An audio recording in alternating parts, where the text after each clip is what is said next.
What's going on, everybody? It's Silverado Garage. Today's video is about fitting wide ass wheels on your stock Chevy truck. So I've got an 07 GMC Sierra Vortec Max with a 1-inch leveling kit. The kit, 1-inch leveling kit, was about $50 on Amazon. I would recommend for this. The title of the video says stock because this can still be done with the stock vehicle, with stock ride height. But I just wanted to level it out just because I think it looks better, and I didn't like the rake. And so yeah, here we go. All right, so here are the tools you're gonna need. Most importantly, we got a Sawzall here, cordless or corded, doesn't matter. Make sure it's a short metal bit, regular claw hammer, 7mm ratchets, take off the wheel, the fender cover, smaller sledgehammer, utility knife to cut the fender, cut the wheel well liner, or whatever it's called, and then just a flathead screwdriver to pry stuff, and then a can of spray paint just to keep everything from rusting. So they're not that many tools, and you could probably do without some of them if you had to. So yeah. So I thought the light was good enough, but I had to grab this flashlight just so you can see what I'm seeing. Anyway, these are 20 by 12 Vision wheels with -51 offset. They've got 31-inch Cooper tires on them. So these are this is a regular. This isn't a mud tire. It's sort of an all-terrain tire, but this isn't like an aggressive tire, so it's gonna make it a little bit easier for me.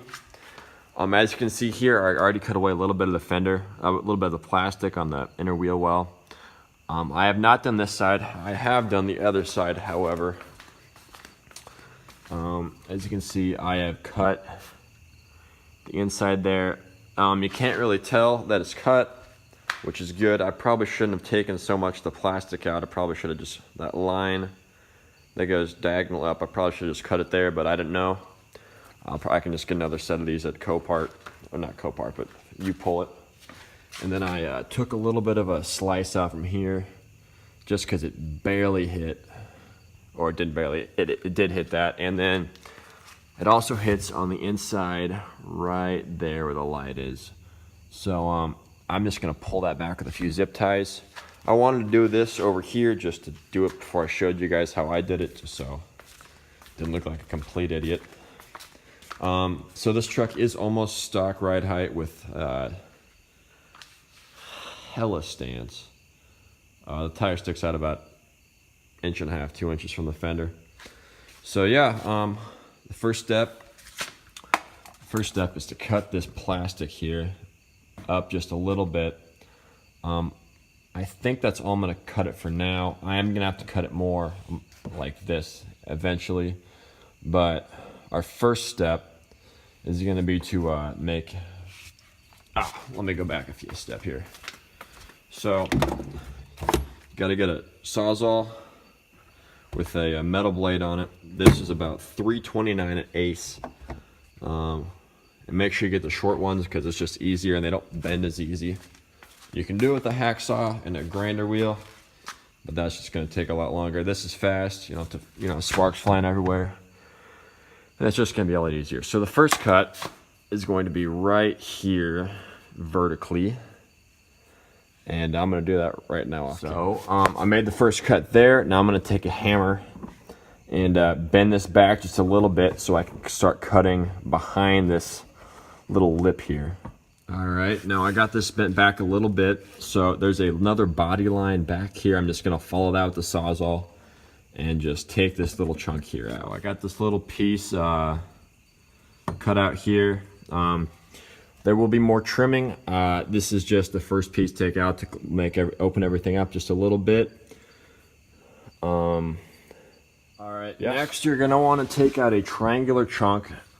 You're gonna go to just the bottom of the fender right here and come kind of curve up, just follow to the top of this. You'll know when you see it how much you want to take out. It's just pretty much how close to the wheel you need to go, how close to the fender you need to go here. This one sticks out a little bit farther than the other side. Don't know why, it just does. So I gotta take a little more out here. But yeah, that's what I'm doing right now. So it's gotta cut this part off and just gonna follow this back line here, follow it to the front. Just knock the stuff out. All right, so now that we got that off, it looks worse than it is.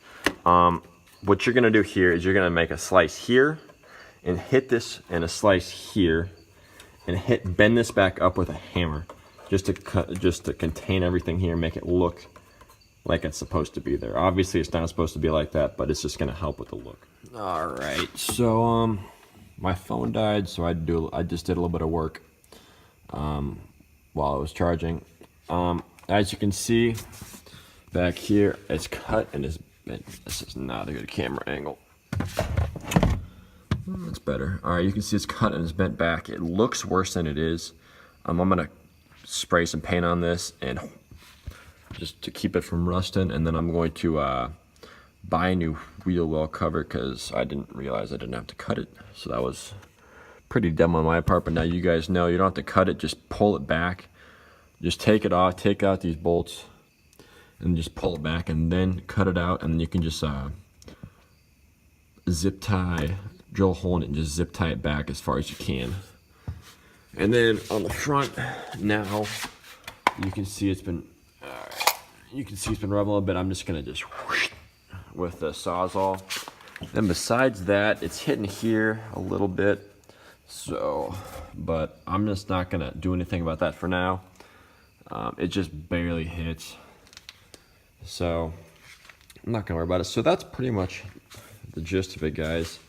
If you learn from my mistakes, take what you can from this. This probably works on most cars or most trucks. So yeah, thanks for watching. If you like what you saw today, please comment, rate, and subscribe. So yeah, have a good one.